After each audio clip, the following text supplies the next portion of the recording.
Good day. Good day, Africa. Good day, Israel. Good day to the people of Israel, the people of Africa. God's loved people. God's first love. Good day. I thank you this morning. I thank you this day. To the people of DRC Congo today, this is about you. It's the 3rd, it's September, it's 2025. We're on the 9th month, and this is the 30th years, according to God, of which Africans need to take Africa back into its own hands. We are moving on with the same message. This is God's glory on center stage. From Africa to the world is God's glory on center stage. Don't forget, this is God's glory on center stage. Mission is run by Jesus. Jesus orchestrated this mission, and then he called me and said, come with me. We're going to run a mission in your world down there where you are. We are going. Come with me. So what I want to tell you is that last week, Wednesday, I was watching a video posted on X by a guy called Typical Africa. His name is Basi. This video was explaining about Congo, what's happening in Congo and how it started. So what I didn't know, little did I know that God was watching me watch that video. As I was sleeping that night, and the very night, God showed me a woman, an African woman, wearing a nice dress. She was standing on a podium in the middle of a ground with so many masses of Congo people in front of her. She was addressing the Congo people. She said something in one sentence using Congo language, one of the languages used in Congo. I couldn't hear what she was saying, but from there she just broke down and started weeping. Weeping, like seriously weeping. She couldn't control herself. She couldn't even talk. She just wept and moved me to another vision where he was confirming something that I saw on that video. God thinks the chaos in Congo is contributed by these two men that you are seeing on the side here. God says these two men, these two African men are colluding with foreigners to loot Congo. They are contributing in destabilizing Congo. So DRC Congo, your enemy at least is external. Your enemies are external. South African enemy is within. It's inside. Benekant. So yours is external. So once God gives you this opportunity, which is going to give you, he said he's going to create conditions for this man to retire.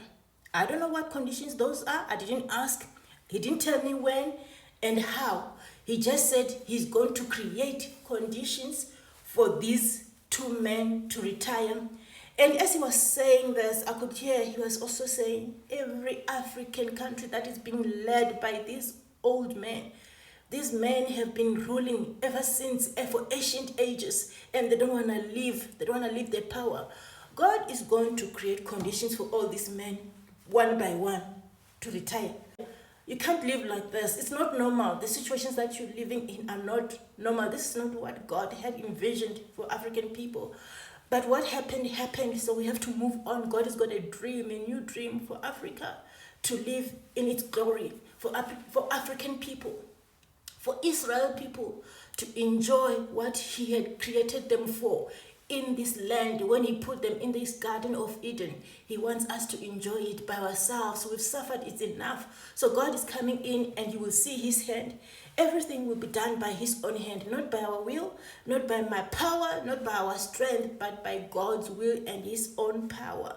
You see, King David, guys, when you hear me talk about this man, is because I'm starting to understand why he fought so many battles. I'm starting to understand his cleanup campaigns, what they were all about. This guy was defending the territory of Africa.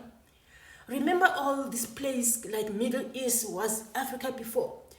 I'm starting to realize that all this time he was fighting to defend the African continent. Look, today we don't even know, most of people don't even know that King David is a black man.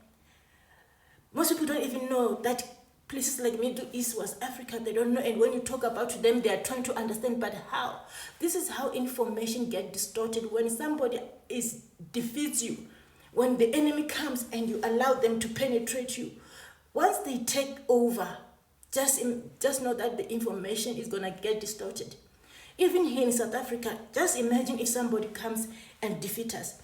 You know, by 2000, somebody will even think that Mandela was probably a white man, or Mandela was literally a terrorist who did this, because once you take over, you even change the status of the actual events of what happened there.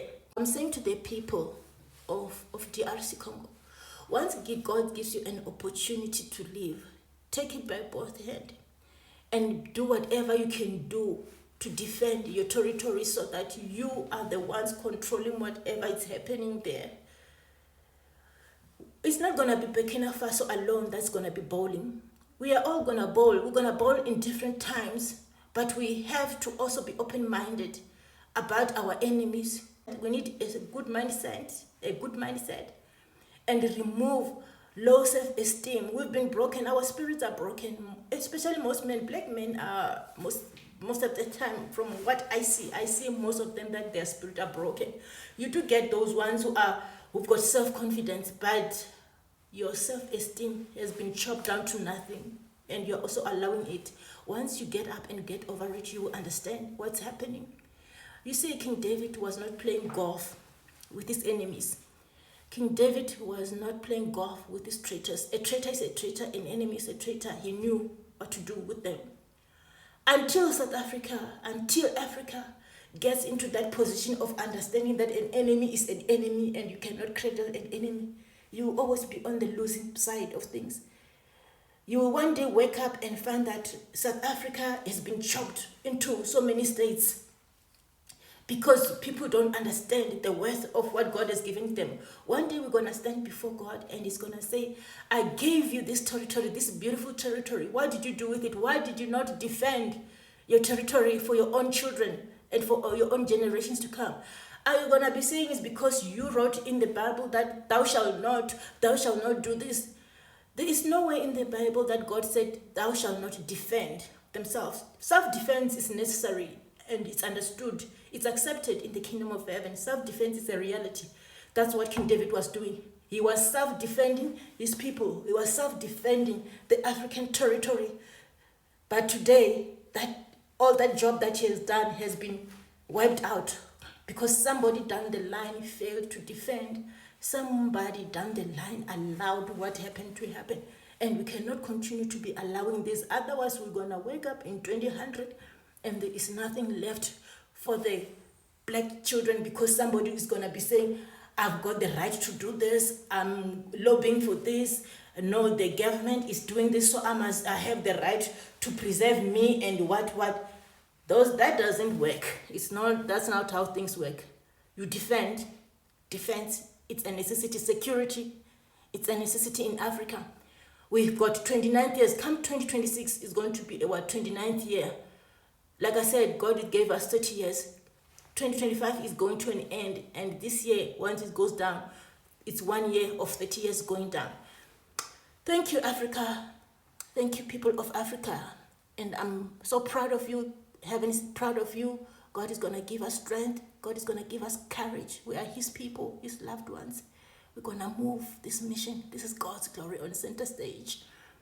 The greatest, we are the greatest. Remember that the greatest can never be defeated. Amen.